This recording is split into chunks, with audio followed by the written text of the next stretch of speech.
السلام عليكم ورحمة الله وبركاته. ازيكم يا دكاترة؟ يا رب تكونوا بخير وبصحة وبسعادة. معاكم محمود سمير قمر، معيد بكلية العلاج الطبيعي جامعة السويس ومؤسس بيتي جايد أكاديمي.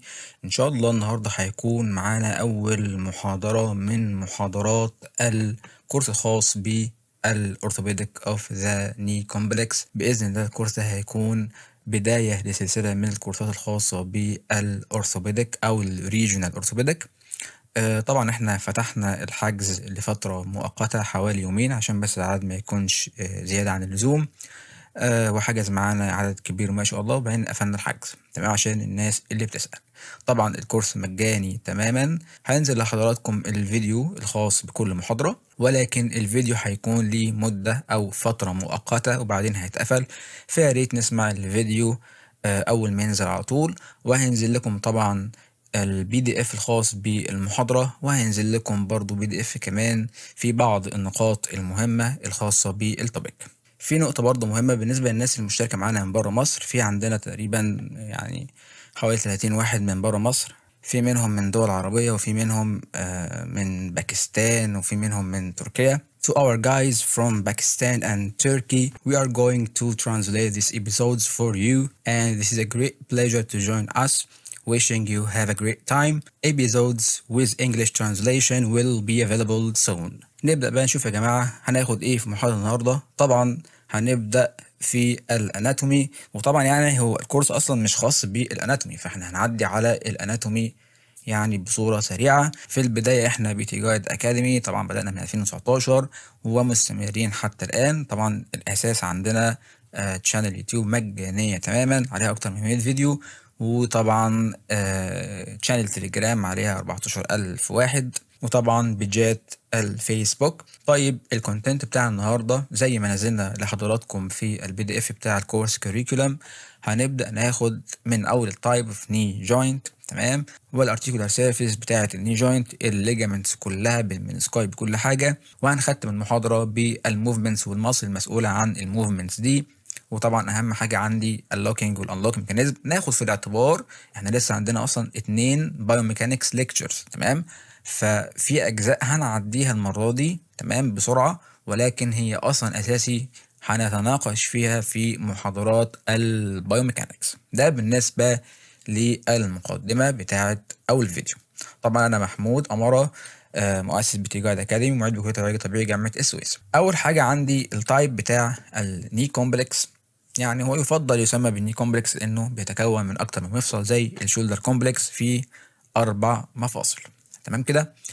عندي والله الني جوينت ده يقع تحت الكاتيجوري او اصلا كلهم في البدايه ساينوفيال. يعني ساينوفيال يعني والله يعني عشان برضو نعمل ريفريشمنت المعلومات، ساينوفيال جوينت يعني بيحمل الخصائص او الكاركترستكس بتاعه الساينوفيال جوينت. يعني ايه؟ يعني والله في 2 بونز بيتصلوا ببعض تمام، في ساينوفيال ممبرين كويس، في ساينوفيال فلويد حلو، في جوينت كابسول تمام، في ليجامنتس بقى وحاجات من دي. كل الحاجات دي بتبقى من الخصائص المميزه للساينوفيال جوينت تمام.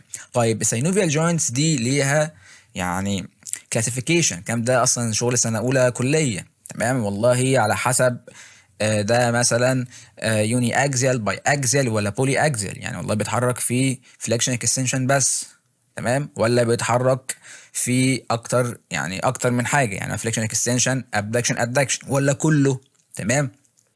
عندنا الني جوينت ده هو في البدايه هنج. يعني ايه هنج؟ يعني مفصله زي مفصلات الباب تمام، يعني فليكشن اكستنشن بس تمام، ده اللي احنا عارفينه. ولكن هو موديفايد. ليه سمي بالموديفايد هنج؟ لانه بيسمح، وهناخد الكلام ده في اللوكينج والانلوكينج ميكانيزم في الاخر او كمان شويه، يعني بيسمح ببعض الميديال روتيشن واللاترال روتيشن في الفليكشن اكستنشن. يعني الكلام ده يعني والله انا عايز اعمل لوكينج للني جوينت. يعني لوكينج يعني تتقفل كانها مقفوله بقفل تمام. فهو في اواخر الني اكستنشن في التيرمينال ني اكستنشن بيحصل ميديال روتيشن للايه؟ للفيمر، فالني كانها بتتقفل، وهنشوف الكلام ده كمان شويه تمام. يعني بس افهم معايا او اعرف في البدايه ليه اصلا اسمه موديفايد هنج تمام. انا بس عايزك تعرف الكلمتين دول تمام. طيب دلوقتي لما اجي افتحها اللي هي unlocking ميكانيزم هيحصل العكس، بدل ما كان في medial روتيشن تمام هيبقى يكون عندي lateral روتيشن. فهي المحصله انا عندي ايه؟ انا عندي روتيشن تمام، سواء بقى medial روتيشن او lateral روتيشن. ده بالنسبه لاول نقطه اللي هي التايب اوف ايه؟ التايب اوف ني كومبلكس تمام، او تايب اوف ني جوينت. طيب الكومبوننتس او الارتيكولار سيرفيس عندي والله بكل بساطه طبعا الشكل ده. عندي دي الفيمر بتاعتي الديستال اند اوف فيمر والبروكسيمال اند اوف ذا تيبيا. طبعا ده من جوه ميديال ومن بره لاترال. طبعا التيبيا دي الفيبرا بتاعتي. فهو عندي شويه حاجات. اولا كده الباتيلا هنا كده اهي تمام على التروكليا سيرفيس بتاع الفيمر، هي اصلا بتعمل لي حاجه اسمها باتيلو فيمورال جوينت تمام، بيقع من ضمن برضو الكومبوننت بتاعت الني تمام. دي نقطه. يبقى اولا كده التروكليا سيرفيس بتاع الفيمر على الارتيكولار سيرفيس بتاع الباتيلا، مع الجزء ده اللي هو الميديال كوندايل اوف ذا فيمر على الميديال كوندايل على التيبيا تمام. الجزء ده بيعمل لي حاجه اسمها ايه؟ بيعمل لي حاجه اسمها ميديو فيمورو تيبيال ارتيكوليشن، يعني يقع على الجزء الميديال. فيمورو تيبيال يعني ارتيكوليشن ما بين التيبيا والفيمر.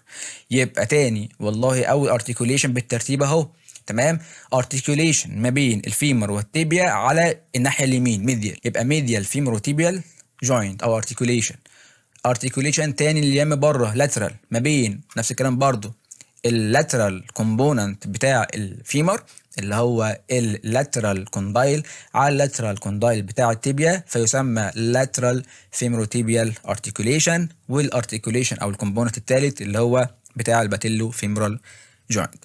ده كده الكومبلكس او الكومبوننت بتاعت الني جوينت تمام.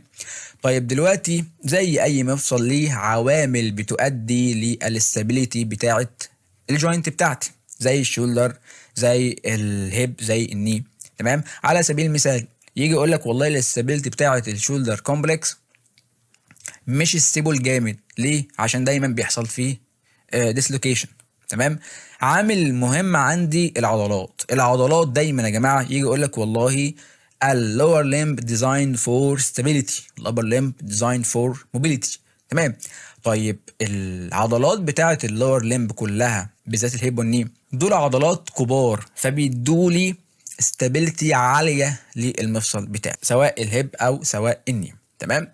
فبالنسبه بقى للني جوينت، الني جوينت اناتوميكالي الموضوع مش ستيبل جامد تمام، لان زي ما انت شايف معايا كده في الدنيا ما فيهاش يعني بيسموها بالانجليزي كونجرنس، يعني مفيش فيتنج جامد، يعني العظم مش شبه بعضه تمام. ففي انكونجرنس للارتيكولار سيرفيس، ده بيؤدي ان المفصل يبقى مش ستيبل جامد او ضعيف شويه. فعشان كده لازم يبقى في حاجه تانية بتعوضه علشان يبقى ستيبل. عندي طبعا كميه ليجامنتس كتيره تمام، وهناخدهم كمان شويه. وطبعا في الميكانكس هناخد الليجامنتس بتاعت الني، الميكانكس بتاعتها يعني تمام. طبعا عندنا الليجامنتس والله ليجامنتس بتثبت لي الني من بره ومن جوه، اللي هو يعني من اللاترال سايد ومن الميديال سايد اللي هو اللاترال كولاترال ليجامنت والميديال كولاترال ليجامنت. عندي ليجامنتس من جوه اللي هي الكروشيت ليجامنت. عندي التومن سكاي دول برضو بيعملوا ستابيليتي. عندي العضلات والتندونز اللي بتسراوند الني جوينت، كل الكلام ده هنشوفه كمان شويه. طبعا الاليوتيبيال تراك او الاليوتيبيال باند معدي برضو فبيديني ستابيليتي. يبقى الخلاصه اي حاجه بتعدي لي على الني بتديني ستابيليتي. طيب لما نيجي نتكلم على الليجامنتس بتاعت الني بتاعتي، عندي شويه حاجات. عندي ليجامنتس اساسيه زي والله الكبسول، بيصنفوا الكبسول على انه ليجامنت تمام. باسيف ستراكشرز او باسيف ستابلايزرز كلهم. عندي والله الكولاترال ليجامنت سواء ميدل او لاترال، المينسكاي تمام، والانتيريور كروشيت ليجامنت والبوستيريور كروشيت ليجامنت. طيب عندي حاجات بقى مساعده زي مثلا الاركويد بوبلوتيال ليجامنت والكرونالي ليجامنت، والحاجات دي هنشوفها برضو كمان شويه. نبدا باول حاجه في الليجامنتس، الكبسول. قلت لك من 10 دقايق بالظبط ان الكبسول من ضمن الخصائص المميزه للساينوفيال الساينوفيال جوينت تمام.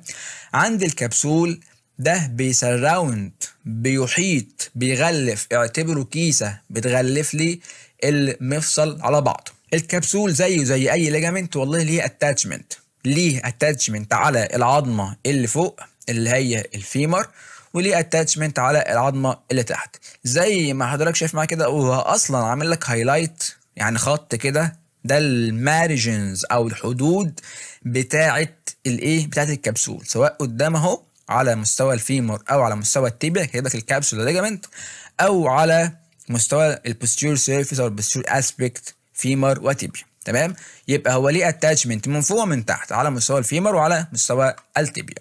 طيب الفيمورال اتاتشمنت قدام ورا من الجنب، بيقول لك والله من قدام هو دايما كده هتلاقي الكبسول على طول بيخترق. يعني ايه؟ يعني تلاقي مثلا تندون معدي فيه، في مثلا ارتري معدي، حاجات من دي. تمام، ليجامنت مثلا عامل فيه انسيشن وهكذا. فهو من قدام الدنيا ضعيفه شويه علشان في السوبرا باتيلر بيرسا، وهناخد البيرسا كمان شويه. يعني انا بقول لك من قدام والله الدنيا ضعيفه علشان في السوبرا باتيلر بيرسا بتكون موجوده وبتعدي. تمام، من ورا انتركوندايلر لاين اللي هو ايه؟ اللي هو الخط ده كده. تمام، احنا كده بنتكلم يا جماعه على مستوى الفيمور، لسه ما دخلناش على التيبيا. فيمور اتاتشمنت من قدام اهو. تمام، وزي ما انت شايف كده هو اصلا مخطط لك. تمام، مخططه لك عشان يقول لك والله الدنيا هنا مش يعني ايه، مش ماشيه سموث يعني. تمام، نفس المثال هنا اهو، بص الخط مش متصل عشان تعرف شكل الرسم.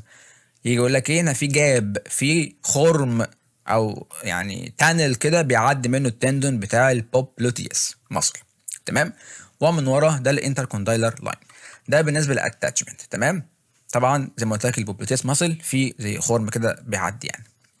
ده بالنسبه للفيمورال اتاتشمنت، نفس الكونسبت برضه او نفس المثال على مستوى التيبيال اتاتشمنت. قدام بيكون على مستوى التو كوندايلز، ونفس الكلام برضه بيقول لك والله خلي بالك الليجامنتم باتيلي او الباتيلر ليجامنت بيكون موجود، فتلاقي الدنيا ايه؟ مش افضل حاجه يعني بالنسبه للكبسول.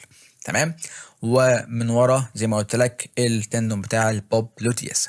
تمام، ده ايه؟ ده الباتيلا طبعا، في الباتيلر ليجامنت موجود هنا. تمام، ده الكبسول بتاعي. هنا نفس الكلام، الدنيا مخططه كده او مخرمه علشان في السوبرا باتيلا بيرسا، هنا الانتركوندايلر لاين، وهنا في التندون بتاع البوبلوتيوس. ده بالنسبه للجوينت كبسول.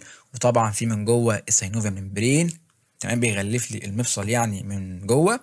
وطبعا في جوه بقى الساينوفيال ممبرين في الساينوفيال فلويد عشان النيوتريشن بتاع المفصل بتاعي. ده كده بالنسبه للكابسولار ليجامنت او الجوينت كبسول. طيب بالنسبه للليجامنتم باتيلي، ده بيكون بمثابه الانسيرشن للتندون بتاع الكوادريسبس فيموريس. تمام، هو مكانه هنا كده.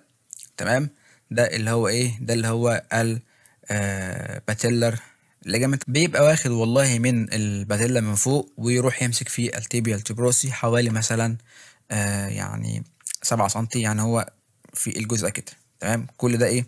كل ده بيبقى عبارة عن الباتيلر ليجامنت. حاجة بسيطة يعني مش سهلة. نيجي بقى للأجزاء المهمة اللي هم عندي 2 ليجامنتس مهمين، اللي هو أولهم الميديال كولاترال ليجامنت واللاترال كولاترال ليجامنت. مبدئيا كده يا جماعة الاتنين ليجامنتس دول بيعملوا لي ستابيليتي، اللي هو السايد ستابيليتي او السايد تو سايد ستابيليتي. هما الاثنين بيعملوا لي حاجه اسمها سايد تو سايد ستابيليتي، يعني من الجنب. يعني في ليجامنتس سبحان الله، يعني في ليجامنتس ربنا خلقها انها تعمل لي ستابيليتي قدام وورا اللي هو انتو بوستير، وفي ليجامنتس ربنا خلقها عشان تعمل لي سايد تو سايد ستابيليتي. طيب بالنسبه للميديا واللاتيكولاتر ليجامنت، واحد بيمنع لي الفالجاس فورس، تمام، واحد بيمنع لي الفيروس فورس، وهناخد التستات بتاعتهم في محاضرة الاسسمنت. تمام، اللي هو فالجاس ستريس فورس اللي هو الابدكشن، والفيروس ستريس فورس. تمام، ده لو يعني البوزيتيف موفمنت بتاعتي لو في اكسسيف موفمنت في اي واحده فيهم، فتعرف ان الليجامنت فيه تورن او فيه سبرين، الليجامنت فيه مشكله. بالنسبه للميديال كولاترال ليجامنت والله عندي 2 اتاتشمنت، طبعا اتاتشمنت من فوق اتاتشمنت من تحت. هو ميديال كولاترال ليجامنت يعني على الميديال فيمورال كوندايل، تمام، من الجنب ورايح يمسك كانه ايه؟ بيتفرع كده فرعين، فرع يمسك فيه الميديا سيرفيس بتاع التibia والميديال كوندايل بتاع التibia. ده كده الميديال كولاترال ليجامنت بيطلع يمسك، طبعا هو كات سيكشن، بيطلع يمسك فين؟ بيطلع يمسك والله في الفيمورال كوندايل او تحديدا في الفيمورال ايبي كوندايل. بيتفرع فرعين، حته منها والله الانتيريور بارت او الجزء الانتيريور من الميديال كولاترال ليجامنت بيروح يمسك في الجزء الفوقاني من التibia اللي هي الابر بارت اوف ميديال سيرفيس اوف التibia، والحته البوستير بيروح يمسك في التيبيا، ولكن ايه يعني الجزء الثاني. يعني انا عملت في الابر بارت اوف ميديال سيرفيس اوف التيبيا، بنزل تحت شويه، تمام، او ورا شويه. ده بالنسبه للاتاتشمنت، تمام. طبعا ده بيبقى ماسك في الجوينت كابسول، وهنشوف يا جماعه برضو في محاضره في الاخر خالص خاصه بالراديولوجي الMRI، هنشوف فيها الحاجات دي، تمام. اللي انا عايزك تعرفه والله بيحصل له قطع او بيحصل له انجري في الفايولنت ابدكشن. يعني لو في فالجس فورس عاليه او ابدكشن فورس عاليه، يعني ايه الكلام ده؟ يعني انا واقف عادي، تمام، وجيت خبطتك بالرجل على اللاترال سايد اوف ذا ني جوينت، يعني خبطتك بالرجل من بره، تمام. فرجلك اللي هيحصل فيه فورس عاليه هتقع على الميديال اسبكت، فده السبب ان هيحصل له انجري. فنتخيلها مع بعض. ده كده يا جماعه، ده على سبيل المثال ده اللاترال وده الميديال. فلما اخبطك بالرجل بالمنظر ده، ففي فورس عاليه او ستريس اسمها فالجس ستريس فورس او ابدكشن فورس بتقع على الجزء ده، هتكون عاليه، فده هيؤدي ان الجزء ده هيحصل له تورن او على الاقل سبرين، تمام. ده بالنسبه لايه؟ ده بالنسبه ل الميكانيزم اوف انجري بتاعه الميديال كولاترال ليجامنت. وطبعا احنا قلنا كل الاثنين دول يعني بيعملوا ستابيليتي للني سايد تو سايد، يعني من الجناب. ده بالنسبه للميديال كولاترال ليجامنت. بالتبعيه اللاترال كولاترال ليجامنت ليه طبعا اتاتشمنت من فوق على مستوى الفيمر ومن تحت، ولكن من تحت بيروح يمسك فين؟ في الهيد اوف ذا فيبولا. يبقى من فوق على مستوى الفيمر في الفيمورال ايبيكوندايل، ويروح يشبك فين؟ بيروح يشبك في الهيد اوف ذا فيبولا. هنا التاني يعني الميديال كان بيبقى ماسك في الكبسول جامد، تمام. طبعا يا جماعه الميديال كولاترال ليجامنت لما يجي يتقطع بيتقطع مع ايه؟ يعني زي ما انتم شايفين كده بيتقطع معاه المينيسكس في الغالب يعني، تمام، اللي هو بيبقى انهابي تراد، تمام. عندك دلوقتي ده الراجل ده اللي هو اللاترال كولاترال ليجامنت ده مش ماسك لا في الكبسول ولا ماسك في المينيسكس، تمام. ولكن الميكانيزم اوف انجري لما يجي يتقطع بيتقطع بالادكشن. يعني ايه ادكشن فورس او فيروس ستريس فورس؟ وطبعا ليها التست بتاعها اللي هو الفيروس. يعني العكس. يعني ايه العكس؟ يعني انا والله بدل ما حطيت الفورس بتاعتي من هنا، لا احط الفورس بتاعتي من هنا. طيب ازاي؟ يعني انا واقف وجيت خبطتك بالرجل من جوه على مستوى الميديال جوينت لاين، فايه اللي هيحصل؟ فده هيبدا يفتح معايا، فده هيزيد. ده اللي هو ايه؟ ده اللي هو الفيروس ستريس فورس. الفالجس ستريس فورس ان انا والله الجزء ده كده بيبدا يفتح او بيعدي بيمشي لين بره كده، تمام، عشان بيحط هنا فورس عاليه، والعكس في الفيروس ستريس فورس. يبقى معلومتين مهمتين في الميديال ولاترال كولاترال ليجامنت عندي. والله اول معلومه ان هما بيعملوا لي بريفنشن سايد تو سايد موفمنت او بيعملوا لي ستابيليتي يعني سايد تو سايد. والميديال كولاترال ليجامنت ده بيحصل له انجري عن طريق الابدكشن ستريس فورس او الفالجاس، واللاترال كولاترال ليجامنت بيحصل له عن طريق الفيروس او الادكشن ستريس فورس، تمام. وطبعا الموست سسبتبل للانجري بتاعتي او اكتر واحد فيهم بيحصل له اصابه الميديال كولاترال ليجامنت، وبيتشال معاه بيتاخد معاه الميديال مينيسكس. ده بالنسبه لايه؟ ده بالنسبه لللاترال كولاترال ليجامنت. والميديال كولاترال ليجامنت هنشوف دلوقتي الانتيريور كروشيت ليجامنت والبوستيريور كروشيت ليجامنت، تمام.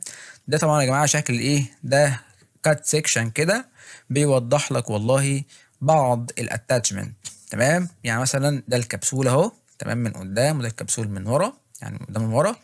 ده شكل الميديال مينيسكس، ده شكل اللاترال مينيسكس، ولكن طبعا هو ما بيتشافش كده، يعني من تو مينيسكاي لازم يتشافوا من فوق، تمام. هنشوف الكلام ده دلوقتي.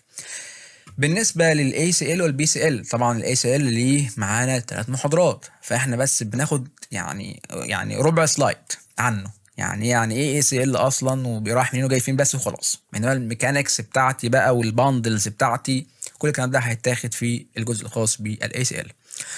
عندي زيه زي اللي فات، عندي اتاتشمنت فوق واتاتشمنت تحت، اتاتشمنت في الفيمر واتاتشمنت على التibia. انا عايزك بس تعرف حاجه مهمه جدا، تعرف الدايركشنز بتوع الاثنين. هما الاثنين بيعملوا لي اكس شيب، تمام؟ ليه؟ علشان هو اصلا اسمه كروشيت، هما الاثنين بيعملوا لي زي حرف اكس كده، تمام؟ ده طبعا الانتيريور كروشيت وده البوستيريور كروشيت. هنبدا من التيبيا. يعني ايه الكلام ده؟ يعني البدايه بتاعتي هتكون من هنا، ركز معايا عشان يعني تفهم من الجزء ده، تمام؟ دي المحطه بتاعتي. طيب هروح فين؟ يعني انا ماسك قدام اهو، يبقى الاتاتشمنت بتاعي قدام anterior intercondylar area، تمام؟ يبقى البدايه بتاعتي في الانتيريور كروشيت من قدام anterior intercondylar area، وهبدا اعمل او امشي ابورد. ليه ابورد؟ عشان اروح امسك في الفيمر. وباكورد يعني انا راجع لورا، يعني انا المحطه بتاعتي هنا هبدا ارجع لورا باكورد. ولاترال علشان اروح امسك في اللاترال كوندايل بتاع الفيمر. يبقى الدايركشن علشان ما نحفظهاش وما نتلخبطش. دايما الناس يعني بحدد كلامي بالنسبه للطلاب، يعني الدايركشنز بتبقى ضايعه، تمام؟ والاناتومي والميكانكس ضايعين يعني. يبقى البدايه عندي من التيبيا من قدام anterior intercondylar area، راجع بظهره باكورد ابورد لاترال عشان يروح يمسك في اللاترال كوندايل. طيب بالمره هناخد الاتاتشمنت بتاع البي سي ال، بدل ما كنت ماسك من قدام همسك من ورا بس. يبقى الانتيريور انتركوندايلر اريا هيبقى يقابلها posterior intercondylar area. يبقى المحطة بتاعتي اللي هي دي، بدل ما كانت دي بقت تكون دي. يعني انا بلعب اهو ما عملتش اي حاجة. طيب انا هرجع فين؟ هرجع بظهري لورا. ازاي هروح فين بقى؟ همسك فين يعني؟ لا، يبقى انا هطلع لقدام فورورد، وطبيعي هطلع لفوق. ما هو هروح فين؟ ما هو لازم اطلع لفوق عشان امسك في الفيمر. وميديال. ميديال ليه؟ علشان اروح امسك في الميديال كوندايل. بكل بساطه التو دايركشنز عرفناهم بالاتاتشمنت فيمر وتيبيا اس ال وبي اس ال في كلمتين. تاني، الاي سي ال بيمسك من قدام الانتيريور انتركوندايلر اريا في الشكل ده كده، يرجع بظهره لورا وفوق علشان يروح يمسك في اللاترال كوندايل بتاع الفيمر. بس البي سي ال رايح اهو ماسك من ورا posterior intercondylar area، طالع لقدام وفوق. طبعا قدام عشان هو مفيش مكان تاني يعني يمشي فيه، هيرجع لورا ازاي؟ لا، تمام؟ هيطلع لقدام وفوق عشان يروح يمسك في الميديال كوندايل بس. طبعا مين فيهم اكتر اصابه؟ الاي سي ال، وهنعرف ليه في المحاضرات الخاصه بالاي سي ال، تمام؟ طبعا هو كاتب لك هنا اهو weaker than posterior cruciate ligament، وهنا stronger than anterior cruciate ligament كاناتوميك يعني او اناتوميكالي يعني تشريحيا. وظيفتهم هما الاثنين ليهم وظيفه، هما الاثنين بيمنعوا لي ايه؟ الانتروبوستيرور ترانزليشن، يعني قدام ورا. ما احنا قلنا يا جماعه من شويه في حاجات بتمنع سايد تو سايد موفمنت وحاجات بتمنع الانتروبوستيرور موفمنت عشان يبقى المفصل فيه ستابيليتي. طيب عشان الكلام هنا ممكن يكون يعني مش ملخبط، هو ممكن يكون مش مفهوم شويه. بمعنى ممكن ناس تيجي تقول لك والله الاي سي ال، حاجه اسالك سؤال، الاي سي ال بيمنع الانتيور ديسبيسمنت ولا البوستيريور ديسبيسمنت؟ هتقول لي بناء او على حسب ايه؟ يعني ايه اللي هيتحرك؟ هقول لك والله لو التيبيا اتحركت، يعني اقصد التيبيا، يبقى هتعمل لي بريفنشن للانتي. بصوا يا جماعه، شايف يعني شايف الدايركشن ده؟ لو اتحركت هتتحرك لقدام، فهي هتمنع الانتير ترانزليشن بتاع الحته دي، يبقى بتعمل لي بريفنشن للانتير ديسبيسمنت للتيبيا. طيب لو دي الفيمر اللي اتحركت، لو انا اقصد الفيمر، يعني هيعمل لي prevention للposterior displacement of the femur. تمام؟ يعني ايه posterior displacement of the femur؟ يعني الفيمر ما بيتحركش جامد لورا، ده بيشدها كده. يبقى لما اجي اقول لك الفانكشن بتاعتي هيمنع ايه بالظبط، هتيجي تقول لي والله لو بتكلم على التيبيا هتمنع الانتير ديسبيسمنت اوف ذا تيبيا على الفيمر، ولو بتكلم على الفيمر هتمنع البوستير ديسبيسمنت الفيمر على التيبيا، يعني الحاجه وعكسها. تاني، هيمنع الانتير ديسبيسمنت بتاع التيبيا اللي هي الجزء ده كده على الفيمر، وشبه بعكس الكلام هيمنع البوستير ديسبيسمنت الفيمر على التيبيا. طيب لو حصل بقى في تير قطع، ايه اللي هيحصل ان التيبيا هتطلع لقدام، هتفر لقدام، هيحصل لي excessive anterior displacement of the tibia. وطبعا من اشهر التستات الانتير درور تيست، باجي امسك التيبيا وبشدها لقدام فبيبقى فيه excessive movement، فده دليل على صحه الكلام اللي انا بقوله، اللي هو فيه anterior displacement للتيبيا على الفيمر. هنا مكتوب posterior displacement الفيمر على التيبيا، هما الاتنين صح. اعكس الكلام على البي سي ال، يعني الاي سي ال وعكسه. البي سي ال بيعمل ايه؟ بيمنع، لو هتكلم على التيبيا فهو هيمنع البوستيريور مع حسب الدايركشن يا جماعه، هيمنع البوستيريور ديسبيسمنت التيبيا على الفيمر، وهيمنع الانتيريور ديسبيسمنت الفيمر على التيبيا، الحاجه وعكسها. فلو عندي ليجن او رابشر او سبرين اي حاجه في البي سي ال، ده طبعا يعني نسبته قليله طبعا بالنسبه للاي سي ال، هيبقى في اكسسيف بوستير ترانزليشن لايه؟ للتيبيا على الفيمر وليس الفيمر على التيبيا. يبقى تاني عندي بالنسبه للفانكشن هما اتنين، انترو بوستير موفمنت، تمام؟ الاي سي ال بتمنع الانتيريور او اكسسيف انتيريور ترانزليشن التيبيا على الفيمر، او بوستير ترانزليشن الفيمر على التيبيا. بالنسبه للبي سي ال بتمنع الانتيريور ترانزليشن الفيمر على التيبيا، وبتمنع البوستير ترانزليشن التيبيا على الفيمر. هما اتنين وجهان لعمله واحده. ده بالنسبه للانتيريور كروشيت ليجامنت. بالنسبه للدايركشن او الاتاتشمنت، يعني من قدام طالع فين؟ باكورد لفوق، رايح يمسك فين؟ رايح يمسك في اللاترال كوندايل اوف ذا فيمر. طيب بالنسبه للبي سي ال، البي سي ال طبعا ده شكل من ورا، يعني هو ماسك من ورا اهو، تمام؟ ده اللي هو posterior intercondylar area او intercondylar eminence، تمام؟ ماسك من ورا طالع لفوق، طالع ايه؟ فورورد، تمام؟ فورورد، ورايح يمسك لي في الميديال كوندايل. ده بالنسبه لايه؟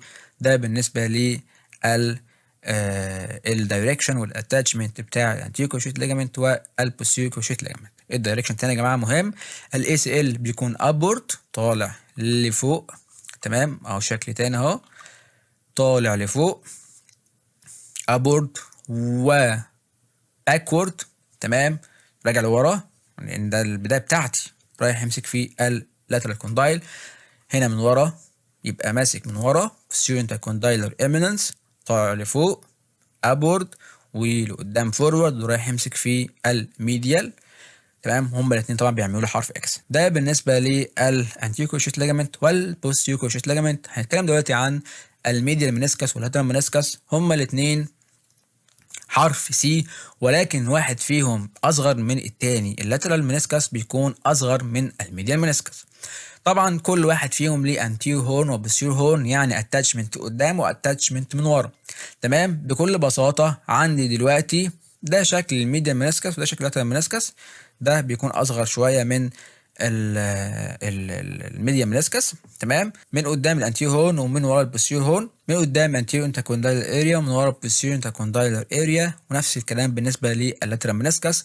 يبقى الانتيريور هون بتاع الميديال منسكس انتيريور انتركوندايلر اريا، بوستيريور هون بوستيريور انتركوندايلر اريا.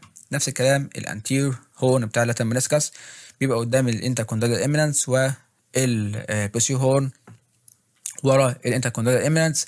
ده بالنسبه للاتاتشمنت. انا المهم عندي بقى الموبيليتي. بيقول لك والله في معلومه مهمه جدا، ان الميديال منسكس ده الموبيليتي بتاعته قليله، بيكون فيكسد يعني متثبت جامد. طيب لو انا جيت ربطتك في عمود بحبل وقعدت اضرب فيك، تمام، هتعرف تعمل ايه؟ ولا حاجه. يبقى انت هتموت مني او هيحصل لك مشاكل. نفس الكلام هو الميديال منسكس ده هو ماسك جامد، يعني فيكسد، في فيكسيشن جامد، فهو ده هيحصل له اصابه اكتر ولا اللي ممكن يتحرك؟ بديهيا ده هيحصل له اصابه اكتر. ليه؟ لان هو ثابت، مور فيكسد، يعني هو ماسك فين؟ ماسك في يعني في اتاتشمنت ليه الكولاتال ليجامنت، تبقى كولاتال ليجامنت، تمام، والكبسول. فهو ده الفيكسين بتاعه عالي، فالانجري بيكون فيه عاليه، more liable to injury. ليه؟ لان هو مش عارف يحصل له ادابتيشن، مش عارف بالبلد كده يهرب. تمام، في فرصه عاليه جايه عليه هو مش هيعرف يهرب منها، فيحصل له انجري. طيب بالنسبه لللاترال منسكس العكس، مور موبايل. يعني ايه؟ يعني اجي له من الناحيه اليمين يروح لي في الناحيه الشمال، يعني بشبه لكم كمثال بسيط يعني. فبيهرب مني، تمام، فده يهرب مني من الاصابه، فيعمل لي ادابتيشن، كان ادابت السيلف علشان يهرب من الفورس العاليه، فيبقى اقل اصابه من الميديال منسكس. انا بحاول ابسط قدر الامكان. تمام، الميديال منسكس ده بيكون مور فيكسد، تمام، عشان هو مور فيكسد يبقى الاصابه فيه عاليه لانه ما بيعرفش يهرب. طيب بالنسبه للاترال منسكس العكس، مش فيكسد ولا حاجه، ده مور موبايل، فالاصابه فيه بتكون قليله لانه بيعرف يهرب مني، كان ادابت سيلف. طيب عموما الفانكشن بتاع التو منسكاي، اي منسكاي في الدنيا بيديني طبعا ستابيليتي، تمام، بيزود الفيتنج او الكونجرنسي بتاعت المفصل، تمام، عشان يبقى فيه ستابيليتي. طبعا شوك ابزوربنج ده اساسي، مصدات للفورس، تمام. لو عندي مشاكل في التومن سكاي الراجل ده هيدخل فيه خشونه مبكره. وطبعا بيدخل في موضوع اللوبريكيشن بتاع المفصل، التليينه بتاعت المفصل. ده بالنسبه للميديال منسكس واللاترال منسكس. اللاترال منسكس والميديال منسكس، الميديال منسكس بيكون عالي شويه او اكبر شويه، اللاترال منسكس بيكون شكله ايه؟ اصغر شويه. طيب بالنسبه للميديال منسكس بيكون ماسك طبعا في الميديال كولاتال ليجامنت والكبسول، فعشان كده هو متكلبش، ما بيعرفش يهرب مني لو في اصابه، فتلاقيه دايما more liable او more prone to injury، يعني دايما تلاقي فيه اصابات اكتر. طيب بالنسبه لللاترال منسكس، اللاترال منسكس ده بيكون الدنيا فيه فليكسبيليتي شويه، يعني هو مش متصل بالليجامنتس ولا حاجه، فيعرف يهرب، فتلاقي الاصابات فيه قليله. يبقى مين اللي بيحصل له اصابه اكتر؟ الميديال منسكس اكتر من اللاترال منسكس. طيب مين اللي بيحصل له اصابه اكتر؟ اللاترال كولاترال ولا الميديال كولاترال؟ الميديال كولاترال ليجامنت. مين اللي بيحصل له اصابه اكتر؟ الاي سي ال ولا البي سي ال؟ الاي سي ال. عندي بعض الليجامنتس، والليجامنتس دي تقع تحت الكاتيجوري اللي هي الاكسترا كابسولار، من بره. الاوبليك بوبليتيال ليجامنت، الاوبليك بوبليتيال ليجامنت ده بيكون اكستنشن او زي فرع طالع من السيميمبرونوزيس، تمام، ده بالشكل ده الاوبليك بوبليتيال ليجامنت، تمام، يعني السيميمبرونوزيس رايحه معديه من هنا كده، فهو طالع منها كاكسبانشن او اكستنشن، تمام، طالع رايح يمسك فين؟ رايح يمسك في اللاترال كوندايل اوف ذا فيمور، تمام. ده بالنسبه لايه؟ ده بالنسبه ل الاوبليك بوبليتيال ليجامنت. احنا عايزين الحاجات دي لما نشوف رنين في اخر الكورس، اخر محاضره هتبقى خاصه بالراديولوجي. ليجامنت تاني واي شيب اسمه اركويت بوبليتيال ليجامنت، اللي هو فين ده يا عم؟ اللي هو حرف الواي ده، اركويت بوبليتيال ليجامنت. لما اجي اقول لك اي واي في الدنيا يبقى في ستم الجزء ده وتو لامب. الستم هيجي يقول لك والله طلع لي منين؟ طلع لي من الهيد اوف ذا فيبولا او الفيبولار هيد. طيب التو لمب، الانتيريور بارت والبوستيريور بارت. الانتيريور بارت بتاع الاركويد بوبليتيال ليجامنت ده رايح هتمسك فين؟ بص شايف رايح هتمسك فين؟ ده ايه؟ ده اللاترال. يبقى الانتيريور لمب بتاع الاركويد بوبليتيال رايح هتمسك فين؟ رايح هتمسك في اللاترال كوندايل من جوه. طيب والبوستيريور لمب، البوستيريور لمب رايح هتمسك فين؟ في الانتر كوندايلر اريا في النص هنا كده. يبقى تاني عندي والله اي واي في الدنيا، انا بسهل لك، اي واي في الدنيا بيبقى لها ستام اللي هو الجزء ده، تمام، وفرعين. الستام رايح يمسك فيه الفيبولار هيد او الهيد اوف ذا فيبولا بالمنظر ده كده. وبالنسبه ل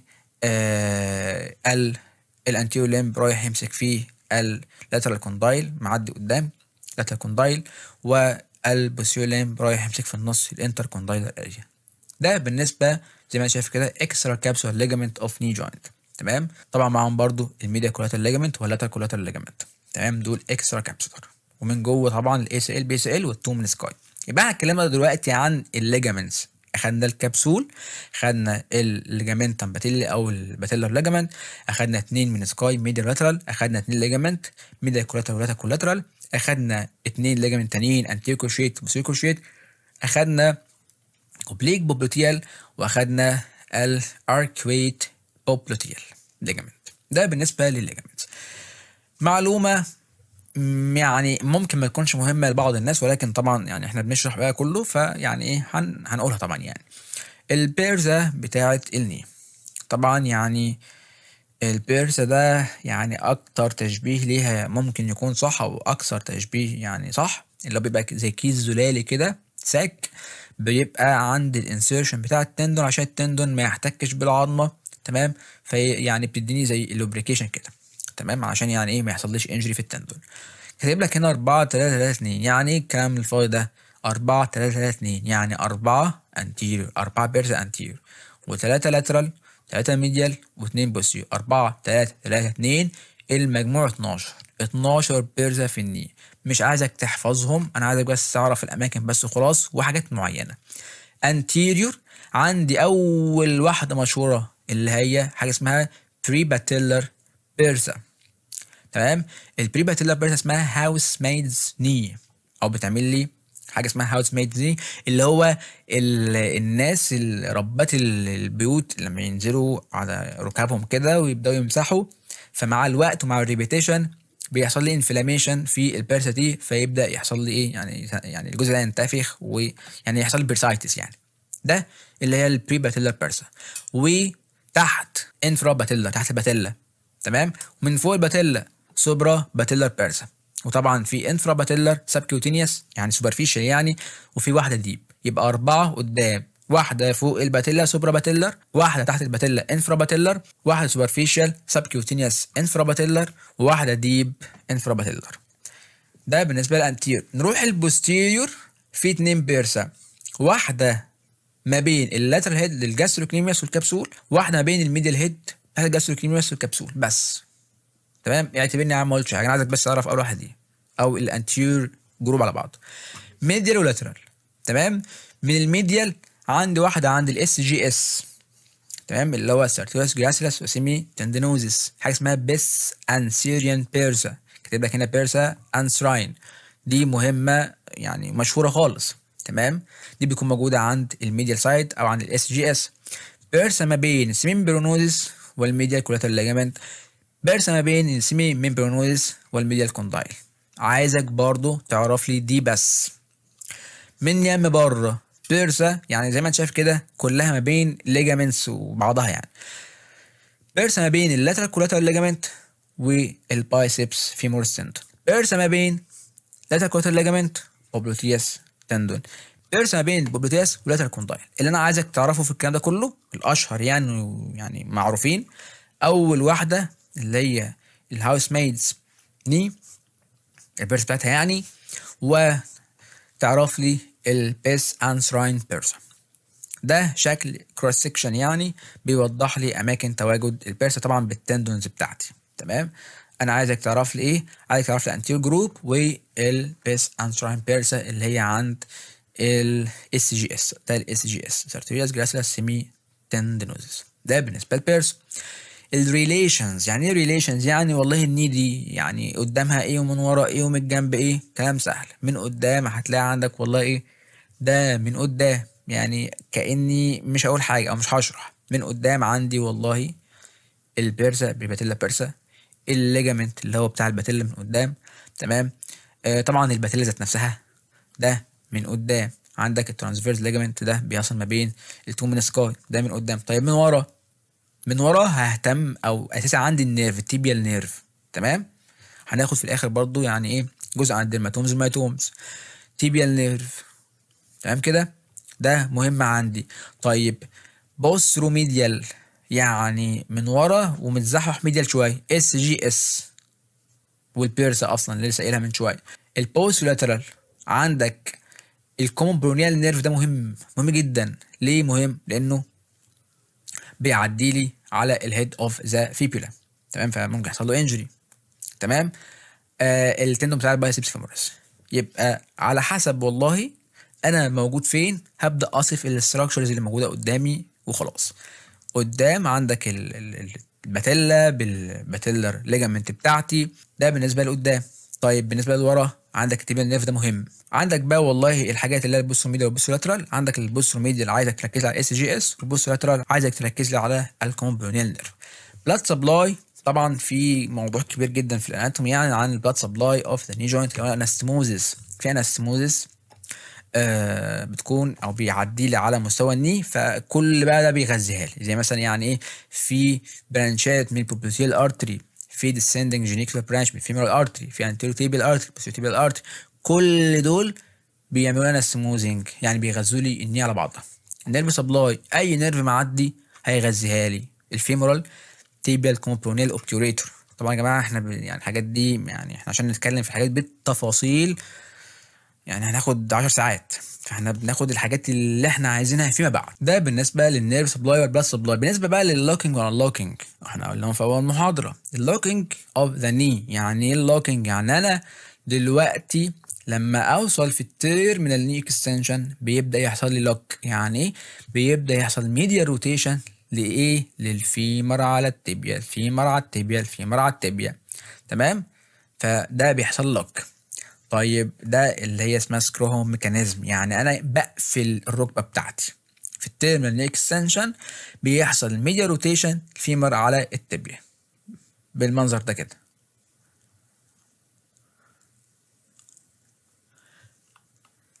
بيحصل لي ميديا روتيشن فيمر على التibia. طيب دلوقتي بالنسبه للانلوكينج العكس، لما اجي افتح بقى وادخل في فليكشن، تمام، في الانيشال فيز فليكشن بيبدا يحصل لوكينج عن طريق بقى البوبلوتيس ماسل. فبتبدا البوبلوتيس تشتغل، فبتبدا تعمل لي لاترال روتيشن فيما على التب. يبقى ملخص الكلام اللي احنا قلناه ده لوكينج وانلوكينج. اللوكينج بيحصل ميديا روتيشن الفيمر على التibia في التيرمينال اكستنشن، والانلوكينج بيحصل لاترال روتيشن في الانيشال فيز اوف فليكشن. طبعا الكلام ده احنا هنشوفه، هحط لكم فيديو دلوقتي هيكون ظاهر قدامكم بيوضح لكم الكلام ده بالظبط. تمام. يعني لان هو هنا مش واضح، لازم يبقى فيه لاترال فيو برضو بيوضح لك الفليكشن والاكستنشن وازاي الروتيشن بيحصل سواء ميديال او لاترال. طيب بالنسبه لللوك، الليجامنتس كلها بتبقى مشدوده. بالنسبه لللوك العكس، بتبقى فيه سلاك، الليجامنت مرخيه شويه. طيب بالنسبه لللوكينج، طب يا جماعه هو سؤال، هو يعني الانجري بقى، او لو حصل انجري، او يعني ايه الوضع اللي هيكون فيه اصابه اكتر، اللوكينج ولا الانلوكينج؟ الانلوكينج. ليه؟ علشان الليجامنتس فيها ريلاكسيشن، فيها الدنيا مرخيه، فممكن اي ستريس فورس ممكن تعمل لي اصابه. يبقى دلوقتي عشان نعرف الفرق بين اللوكينج والانلوكينج، اللوك اني بتقفل بيحصل لي ايه؟ بيحصل والله ميديا روتيشن الفيمر على التibia. طيب الانلوك بيحصل العكس، لاترال روتيشن الفيمر على التibia. ده بالنسبه للانلوكينج واللوكينج. اخر حاجه في محاضره النهارده العضلات وكل اكشن. يعني عندي والله بالنسبه للفليكشن اساسي معايا فليكشن اوف ذا ني، طبعا الهامسترنج ماسلز، وعضلات زي الاس سارتوريوس جراسيلس برضه بتساعد يعني اكسسوري. جاستروكنيمياس برضه بتدخل لي على اكسسوري، يعني بتشتغل مينلي على الانكل واكسسوري على اني. الاكستنشن طبعا بالنسبه لي طبعا يعني ايه الكوادريسبس ماسل، وتساعدها التنسور فاشيالاتا. ميديال روتيشن ولاتر روتيشن. ميديال روتيشن سيمي تندينوس اللي هي الحاجات اللي بتقع او بتعمل انسيشن على المستوى الميديال، يعني الهامسترنج بس ميديال. لاتر روتيشن هامسترنج بس لاترال، تمام، وتساعدهم العضلات دي. ده بالنسبه كده للجزء الخاص بالاناتومي. طبعا احنا ما اتكلمناش عن كل التفاصيل، احنا اتكلمنا الحاجات اللي هتخدم او هتخدمنا في المحاضرات اللي جايه. هنعمل ريفيجن بسرعه كده في 5 أو 10 دقايق علشان نعرف احنا قلنا ايه في محاضره النهارده. عرفنا ان الني جوينت موديفايد هنج، هنج يعني مفصله، فليكشن اكستنشن، موديفايد يعني فيها روتيشن سواء ميديال او لاترال روتيشن، ده نورمال بتاعي. طيب بالنسبه للارتيكولار سيرفس عندي 3: التروكلير سيرفيس بتاع الفيمر على الباتيلا، تمام، ده 1. 2 الجزء الميديال سواء الفيمر على الجزء الميديال بتاع التيبيا اسمه ميديال فيمروتيبيال ارتيكوليشن. 3 الجزء اللاترال فيمر على اللاترال تيبيا لاترال فيمروتيبيال ارتيكوليشن. طيب الاستابيليتي عن طريق العضلات اللي بتعدي على مستوى الجوينت، الليجامنتس اللي بتعدي لي على مستوى الجوينت، تمام. وحاجه مهمه برضو النيجاتيف انتر ارتيكولار بريشر، يعني الضغط السالب اللي موجود جوه المفصل. كل المفاصل بيبقى فيها انتر ارتيكولار بريشر بالسالب. ليه؟ علشان يبقى فيه سكشن فورس، يبقى فيه قوه شفط كده بتديني استابيليتي للمفصل. ده بالنسبه للاستابيليتي. الليجامنتس اخدنا كل الحاجات دي.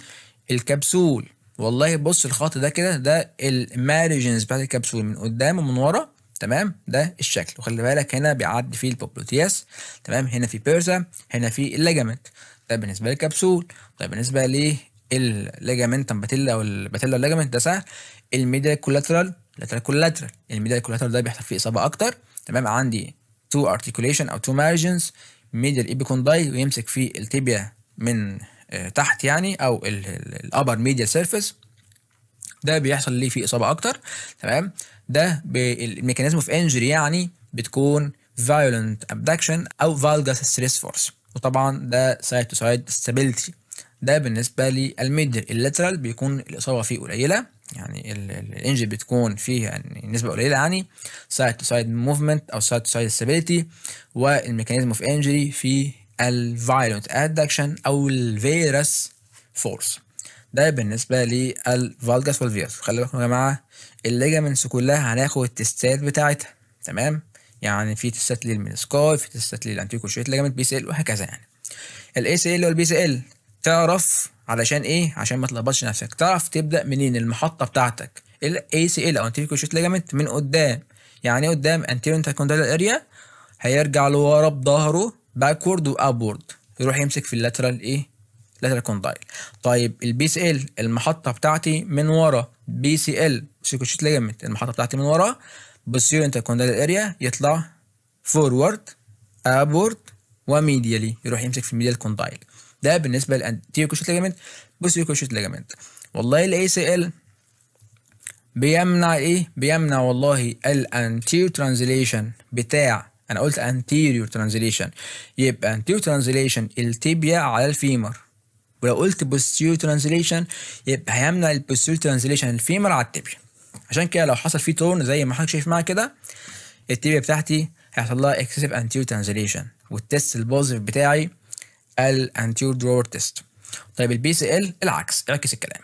ده شكل الاي سي ال، طالع من قدام ورايح يمسك ورا، باكورد ابورد، ورايح يمسك لاترالي. ده بالنسبه للاي سي ال. بالنسبه للبي سي ال طبعا هو ماسك من ورا وطالع ايه؟ طالع لقدام. الميديال مينسكس، لاترال مينسكس. الميديال مينسكس ده more susceptible to injury. ليه؟ لان هو more fixed، ماسك في التيبيا كولاترال ليجامنت، ماسك في الجوينت كبسول، فده مش بيعرف يهرب، ما بيعرفش يعمل له ادابتيشن، فده الاصابه فيه اكتر. طيب بالنسبه للاترال مينسكس بيكون اصغر من الميديال مينسكس وبيعرف يهرب، يعني مور موبايل، فالاصابه فيه بتكون قليله مقارنه بالميديال مينسكس. والفانكشن بتاعت التو مينسكاي سهلين. اوبليك بوبلوتيال واركويت بوبلوتيال. الاوبليج بوبلوتيال طالع من السيمي بونوزس ورايحه طالعه فوق كده تمسك لي في الانتركوندايلر اريا. طيب بالنسبه للاركويد بوبلوتيال بيكون عباره عن واي شيب. تمام، الواي شيب لازم هيجي يقول لك دايما كده، هيجي يقول لك والله ليها ستيم وتو لامب. الستيم طالعه لي من الفيبولا، هيد اوف ذا فيبولا، والانتير بارت اللي هو الجزء القداماني رايح يمسك فيه اللاترال كوندايل، والجزء البوستيريور بارت رايح يمسك فيه الانتركوندايلر اريا. ده بالنسبه للاركويت والاوبليج بوبلوتيال ليجامنتس، والشويه دول كلهم اصلا يقعوا تحت الكاتيجوري بتاعه الاكسترا كابسولار. البيرسا 4 3 3 2 يعني 12 بيرسا المجموع. عايزك تعرف والله اول واحده اللي هي البيرسا بتاعه الهاوس ميدز ني والبيس انسراين بيرسا. الريليشن سهله مفيهاش حاجه، واهم حاجه في ده كله اللوك والانلوك. اللوكينج يعني والله ايه اللي بيحصل؟ اللوكينج يعني الفيمر هيتحرك في ميديا روتيشن، ميديا روتيشن فيمر على التبيا في التيرمينال او اواخر الني اكستنشن. تمام، والانلوك العكس، هتبدا تفتح لي اللي هو ايه، هتبدا الفيمر تتحرك في لاترال روتيشن، لاترال روتيشن اوف فيمر على التبيا. اللوك بيحصل في الاكستنشن، الانلوك بيحصل في الفليكشن. ايه اللي بيحصل في الاصابه بقى؟ اللي بيحصل في الاصابه اللي هو الانلوك، اللي هو اثناء الفليكشن بيبقى الليجامنتس بتكون ايه، بتكون مرخيه او فيها سلاك. العضلات والموفمنت يعني بالعضلات بتاعتي ما فيهاش حاجه. ده كده كان عنوان محاضره النهارده. اخدنا الاناتومي اوف ني جوينت فيما يخص يعني الحاجات اللي احنا هنحتاجها في الاورثوبيدك. تمام، لازم طبعا كنا ناخد المحاضره دي، ولسه هنكمل في الميكانكس. عندنا 2 ليكتشرز ميكانكس، هناخد بقى الليجامنتس بتتصرف ازاي لما يتحط مثلا في فرصه او ستريس معينه او في موفمنت معينه. تمام، تحديدا طبعا الاي اس ال. طبعا دي اللينكات الخاصه بينا سواء الشانل يوتيوب او التليجرام او ارقام الواتساب الخاصه بينا. يا ريت نسمع الفيديو لان الفيديو هيكون ليه مده معينه وهيقفل. طبعا هنزل لكم الداتا الخاصه بالمحاضره. يا رب الدنيا تكون سهله وبسيطه. اشوفكم بخير. السلام عليكم ورحمه الله وبركاته.